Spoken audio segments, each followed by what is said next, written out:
సాధారణ ఎన్నికలు సమీపిస్తున్న సమయంలో నెల్లూరు జిల్లా ఉదయగిరి నియోజకవర్గంలో సైకిల్ జోష్ పెరిగింది. కాకర్ల సురేష్ ఈ స్థానం నుంచి బరిలోకి దిగనున్నారు.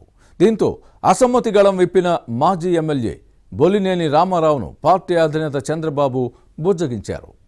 కేడర్ ఐక్యతతో ముందుకు సాగుతున్న సమయంలో వైసీపీ నేతల వెన్నులో వణుకు పుడుతోందనే ప్రచారం జరుగుతోంది. ఫ్యాన్ పార్టీ నేతల్ని ఓటమి భయం వెంటాడుతోందా? వైసీపీ ఇన్ఛార్జ్ మేకపాటి రాజగోపాల్ రెడ్డిని పార్టీ శ్రేణులు ఎందుకు అడ్డుకున్నాయి? అధికార పార్టీ అనుకున్నదేంటి, జరుగుతున్నదేంటి?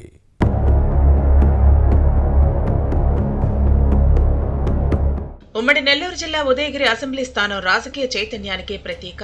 రాజకీయ ఉద్దండులు ఇక్కడి నుంచి ప్రాతినిధ్యం వహించారు. మాజీ ఉపరాష్ట్రపతి వెంకయ్యనాయుడు వరుసగా 2 సార్లు ఈ సీటు నుంచి శాసనసభకు ప్రాతినిధ్యం వహించారు. బెజవాడ గోపాల్ రెడ్డి వంటి కొందరు కీలక నేతలకు ఓటమి తప్పలేదు. నిరక్షరాస్యులు అధికంగా ఉన్నప్పటికీ ఎన్నికల్లో విఘ్నత చాటుకోవటంలో ఉదయగిరి వాసులు ముందుంటారు. పేద నిరుపేద కుటుంబాల వారే ఎక్కువ. ఊళ్లకి ఊళ్లే వలసలిపోయే దయనీయ పరిస్థితులు ఎంతటి వారినైనా కన్నీరెట్టిస్తాయి. అలాంటి ఉదయగిరి అసెంబ్లీ స్థానంలో ఇప్పుడు రాజకీయాలు హీటెక్కుతున్నాయి.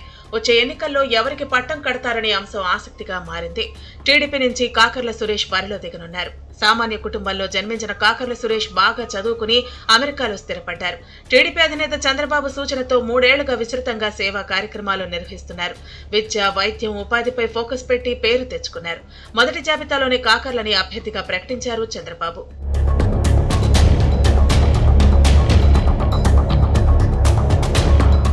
టీడీపీ టికెట్ ఆశించిన మాజీ ఎమ్మెల్యే బొలినేని రామారావుకు నిరాశే ఎదురైంది. అదే అదనగా వైసీపీ దుష్ప్రచారాలకి తెరతీసింది. బొలినేని వర్గం అంతా వైసీపీ గెలుపు కోసం పనిచేయబోతోందని ప్రజలని రాంగ్ ట్రాక్ పట్టించే ప్రయత్నాలను ముమ్మరం చేసింది. ఇదే సమయంలో టీడీపీ అధినేత చంద్రబాబు ఉదయగిరిపై ఫోకస్ పెట్టారు. బొలినేనిని పిలిపించి రాష్ట్ర ప్రయోజనాలను వివరించారు. టీడీపీ జాతీయ ఉపాధ్యక్షుడు పదవి ఇచ్చి గౌరవించారు. దీంతో పార్టీ క్యాడర్ తో సమావేశమైన ఈ నేత గెలుపు కోసం అందరం కలిసి పనిచేయాల్సిన అవసరాన్ని సూచించారు. బొలినేని ప్రకటనతో టీడీపీ శ్రేణులంతా ఏకతాటిపైకి వచ్చాయి. దీంతో వైసీపీ నేతల వెన్నులో వణుకు పుడుతుందనే చర్చ సాగుతోంది. చంద్రబాబు వ్యూహం, బొలినేని నిర్ణయంతో టీడీపీ క్యాడర్లో జోష్ రెట్టింపైంది. ఎమ్మెల్యే మేకపాటి చంద్రశేఖర్ రెడ్డి, మాజీ ఎమ్మెల్యేలు బొలినేని రామారావు, ఖమ్మం విజయరామిరెడ్డి, మాజీ జడ్పీ చైర్మన్ చెంచలబాబు యాదవ్ వంటి నేతలందరూ టీడీపీ అభ్యర్థి కాకర్లకి మద్దతుగా నిలవటం శుభ పరిణామమని పార్టీ శ్రేణులు అంటున్నాయి.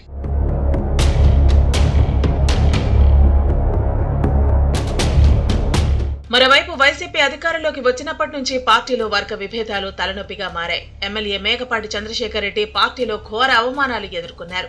చివరికి పార్టీ వీడాల్సిన పరిస్థితి కల్పించారు.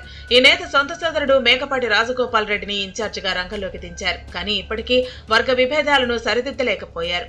విజయసాయిరెడ్డి వంటి పలువురు ముఖ్య నేతల ఎదుటే పార్టీ శ్రేణులు బాహాబాహికి దిగటంతో పెద్దలను ఆందోళనకు గురిచేసింది. ఈ వ్యవహారంతో పార్టీ పరువు మంట కలిసిందనే విమర్శలు వచ్చాయి. వైసీపీ నేతలు, స్థానిక సంస్థల ప్రజాప్రతినిధులు టీడీపీ నేతలతో టచ్ లోకి వెళుతున్నారనే చర్చ సాగుతోంది.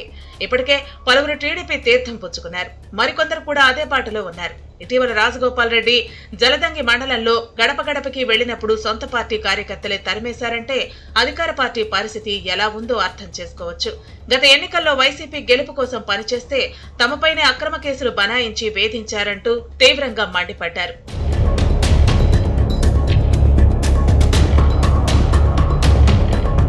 టీడీపీలో విభేదాలు సృష్టించి పరిస్థితిని తమకు అనుకూలంగా మార్చుకోవాలనే వైసీపీ మాస్టర్ ప్లాన్ బెడిసికొట్టింది.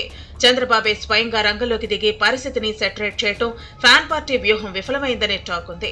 దీంతో సైకిల్ పార్టీలోని కొందరు ముఖ్యులతో అధికార పార్టీ పెద్దలు లోపాయికార ఒప్పందాలు చేసుకుంటూ కోవర్ట్ ఆపరేషన్ మొదలుపెట్టారనే ప్రచారం సాగుతోంది. వీటిని కూడా టీడీపీ పసిగట్టి పరిస్థితిని చక్కదిద్దే ప్రయత్నం చేస్తోంది. వైసీపీ ఎత్తులకు టీడీపీ పై ఎత్తులు వేస్తోంది. దీంతో ఫ్యాన్ పార్టీ నేతలు కంగారు పడుతున్నారు. ఉదయగిరి నియోజకవర్గంలో భవిష్యత్ పరిణామాలు ఎలా ఉంటాయో చూడాలి మరి.